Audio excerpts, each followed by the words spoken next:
Muy bien, amigos, entonces entramos a nuestro tercer capítulo, nuestro tercer tema.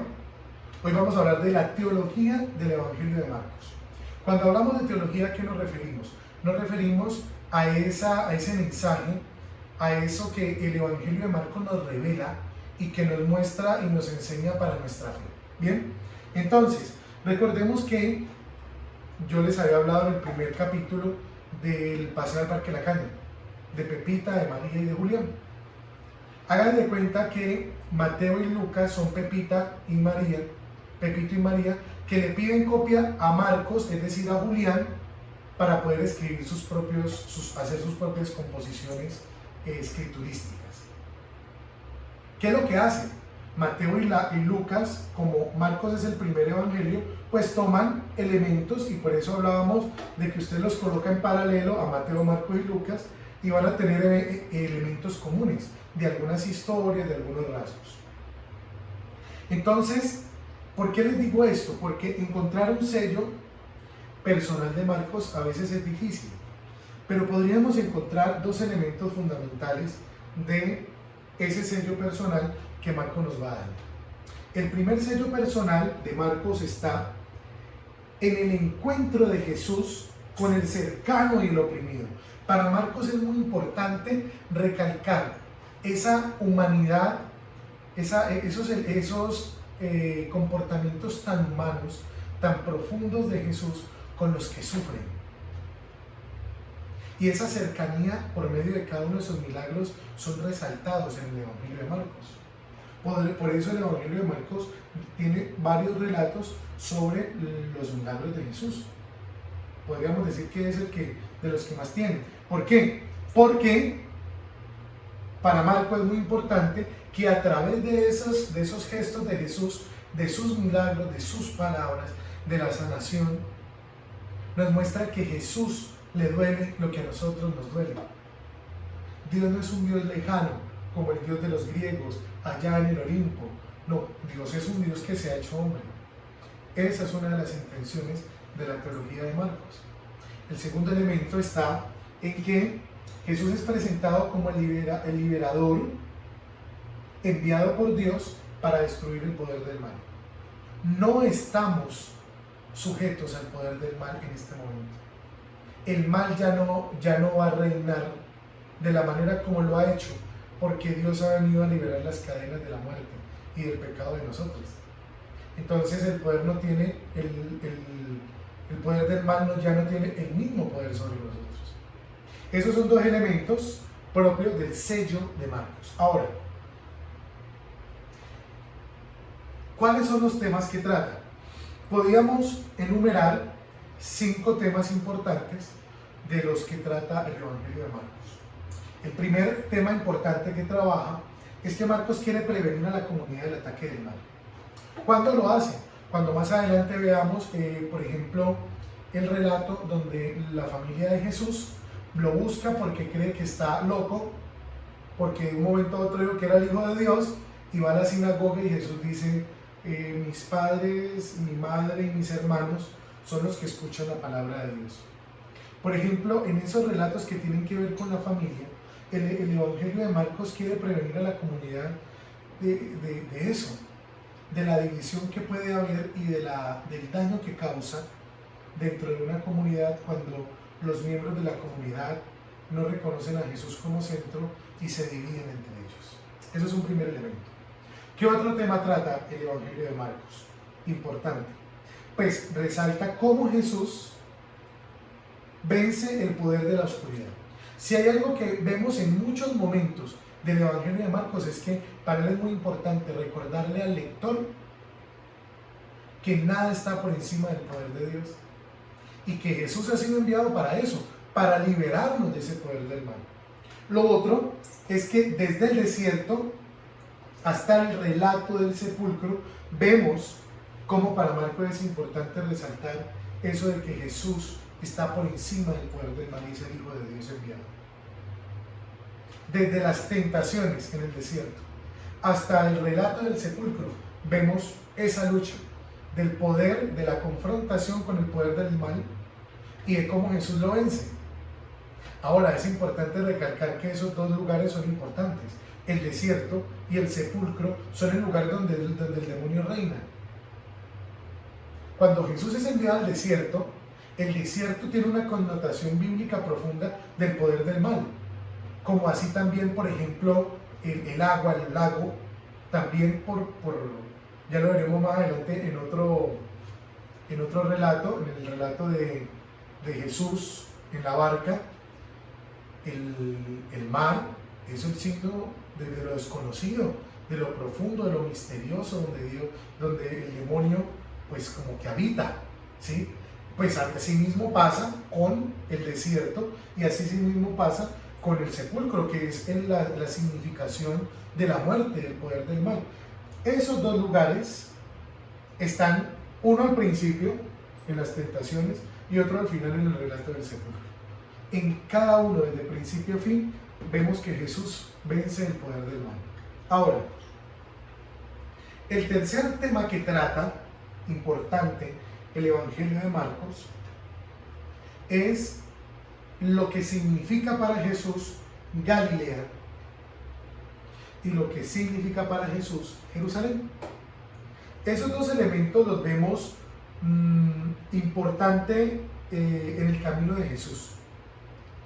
Las dos partes principales donde Jesús realiza su ministerio en el Evangelio de Marcos son estas dos: Galilea y Jerusalén. ¿Cuál es la diferencia entre las dos? Que Galilea es el lugar del éxito de Jesús, pero Jerusalén es el lugar del fracaso. ¿Por qué es el lugar, Galilea, del éxito? Porque allí Jesús predica, porque Jesús cura, porque Jesús sana, porque enseña. Y esa Galilea acoge el poder y acoge también el mensaje de Jesús. Jerusalén va a ser el lugar del desprecio, de los azotes, de la muerte, de los escupitajos, el lugar que le da la espalda, que se burla de Jesús. El lugar del fracaso, ojo, comillas, del fracaso a los ojos de los hombres. Ahora, quiero hacer una mención aquí a Galilea. A los galileos se les miraba con recelo. Los judíos miraban con recelo a los galileos porque recordemos que Galilea queda arriba. Como queda arriba, queda muy cerca de otros países y quedaba alrededor de otras culturas. Entonces, se concebía, o el judío tenía en la cabeza de alguna manera, que como esa parte quedaba arriba, sería bueno que miráramos en nuestros mapas, ahí en su Biblia, al principio o al final. Hay veces que hay geografía bíblica, entonces sería bueno que lo viéramos y ubicáramos Galilea, y nos damos cuenta que al estar arriba, pues Galilea tiene un problema, y es que como está tan cerca de otras culturas, pues ellos decían que eran los galileos, los miraban con recelo, porque decían que eran como personas que recibían mensaje y que recibían elementos de otras culturas que a veces de pronto hacían que no fueran tan fieles a Yahvé. Entonces, aquí hay algo que es importante, ¿no? Jerusalén ya queda abajo, es el centro de la fe de los judíos. Entonces, es muy importante ver y reconocer, por ejemplo, eso, que el lugar que se miraba con sospecha es el lugar donde Jesús más tiene acogida, y el lugar del centro de la fe es el lugar que rechaza a Jesús. Y eso es importante para Marcos, porque Jesús no reina desde un trono, Jesús reina desde la cruz. Ahora, cuarto elemento. El cuarto elemento que trata el Evangelio de Marcos es que Jesús es peregrino en el camino. Para Marcos es importante esto. Jesús evita, por ejemplo, desde el capítulo 8, versículo 27 hasta el capítulo 10, él trata de evitar mucho a la gente, aunque hace milagros. Pero las trata de evitar no porque huya, sino porque en ese lapso del capítulo 8 al capítulo 10, nos damos cuenta que es el momento donde él tiene mucha intimidad con sus discípulos para enseñarles lo que viene después, que es el tema de la muerte, de la entrada a Jerusalén, muerte y resurrección de Jesús. Entonces, el camino para el Evangelio de Marcos es muy importante. Y ahí vamos a ver, por ejemplo, que el objetivo de ese tiempo, de ese camino, era preparar a sus discípulos y enseñarlo. ¿Enseñarles qué? Enseñarles quién era Él y que ellos puedan descubrirlo a Él como el Hijo de Dios. Ellos no lo entienden. Nos damos cuenta que los relatos de su pasión, que son 3, luego los vamos a estudiar, pero nos damos cuenta que ellos no lo entienden. Ellos tenían otro tipo de reino de Dios en la cabeza. Por eso es muy importante el camino, porque tú no puedes amar a Dios si no haces un camino. Y ese camino, muchos podrán decir, no padre, pero es que yo un día decidí tal cosa y decidí convertirme y amar al Señor. Sí, uno puede decidir un día amar al Señor, pero tiene que iniciar un camino para conocerlo y amarlo. Muchas veces creemos que solamente tomar la decisión de seguir a Dios y ya todo está hecho, ¿no? Es un camino que se hace. Y lo hicieron los discípulos y así todo lo entendieron. Más adelante es que lo van a comprender. Entonces, esto es muy importante. Jesús en el camino es un tema importante para Marcos. Por último, el quinto tema que toma Marcos y que es importante es que Marcos, aquí lo escribí mal, me disculpan. Marcos no escribe, quítele esto, Marcos no escribe para los teólogos. Marcos escribe para los hombres que quieren ponerse en camino. Eso es muy importante. ¿Por qué es muy importante? Porque, por ejemplo, lo vemos sobre todo en el camino que empieza a ser el ciego Bartimeo. Cuando veamos el ciego Bartimeo, nos vamos a dar cuenta de eso. Por ejemplo, cuando Jesús sana al ciego Bartimeo, dice la palabra que luego él se puso en camino. Es decir, que luego siguió a Jesús. Fue tan importante el encuentro y la sanación profunda, no solamente física, sino espiritual, del ciego, que Bartimeo se puso en camino. Se hizo discípulo. Pues es importante recobrar ese camino para los que leemos el Evangelio de Marcos. El Evangelio de Marcos, a Marcos no le importa hacer toda una composición teológica de todo el mensaje de Jesús, de manera que podamos estudiar a profundidad y a cabalidad la doctrina de la fe, ¿no? Ese no es su propósito. Su propósito es que nuestro corazón tenga el deseo de descubrir a Jesús como el Hijo de Dios y de que nosotros al descubrirlo nos pongamos en ese camino de ser hijos de Dios. Eso es lo importante. Y esto es importante, hermanos, porque a veces nos pasa, ¿no? Nos pasa que tenemos mucho afán de conocer la Escritura, pero para informarnos, pero no para formarnos. Y eso es un elemento que tenemos que empezar a transformar de nuestras catequesis, por ejemplo, de nuestras acciones pastorales y de la manera como hacemos evangelización. Por ejemplo, hay grupos bíblicos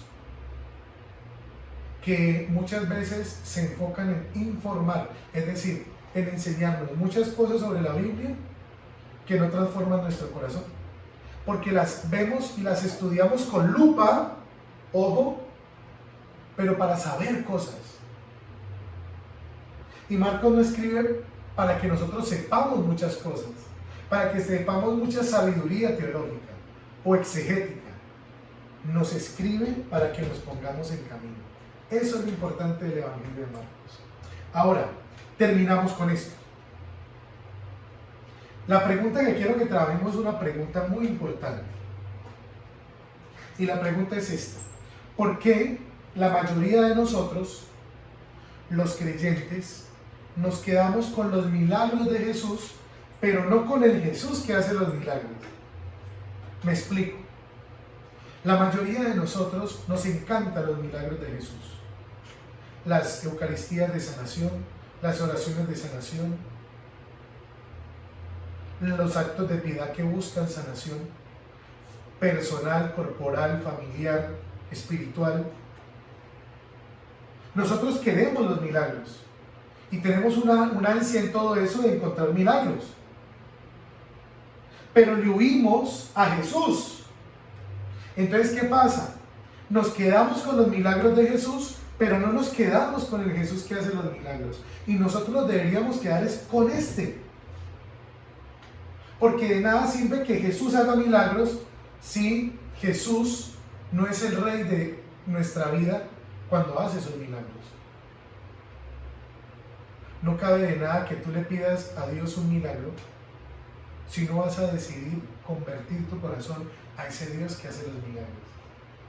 ¿Se acuerdan de Pedro en la puerta del templo de Jerusalén, en el capítulo de los Hechos de los Apóstoles? Cuando el paralítico le dice, dame una moneda, y Pedro le dice, no tengo dinero, pero de lo que tengo te doy. Colócate en pie, en el nombre de Jesús Nazareno, colócate en pie y camina. Si Pedro tiene dinero, el paralítico se queda paralítico. Pero en este caso es diferente. Cuando planteamos esta pregunta, estamos planteando que él hizo más que un milagro, cambió su vida. Entonces, es importante que nos preguntemos eso. ¿Por qué la mayoría de nosotros nos encantan los milagros, pero para ponernos en camino con ese Jesús que hace los milagros, nos cuesta tanto? Que el Señor los bendiga y tengan buen día.